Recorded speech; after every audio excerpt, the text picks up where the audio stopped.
Want to study in Germany? Then Excella is the best option. Admissions with scholarships available. Call 9881 96666.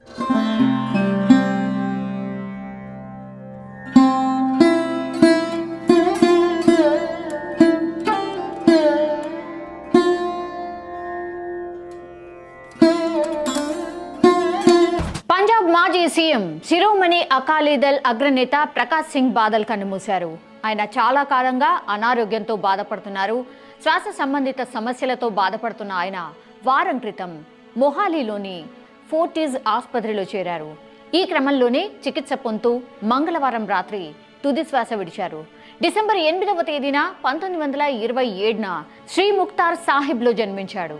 ఆయన మరణించిన విషయం ఆయన కుమారుడు SAD అధ్యక్షుడు సుఖ్బీర్ సింగ్ బాదల్ వెల్లడించారు. పంజాబ్కు 5 సార్లు సీఎంగా సేవలందించిన ఆయన మృతి పట్ల ప్రధాని మోడీ విచారం వ్యక్తం చేశారు. ప్రకాష్ సింగ్ బాదల్ మృతి వ్యక్తిగతంగా తీరని లోటని వెల్లడించారు. దేశ రాజకీయాల్లో ఆయన గొప్ప వ్యక్తిగా ట్విట్టర్ వేదికగా సంతాపం తెలియజేశారు.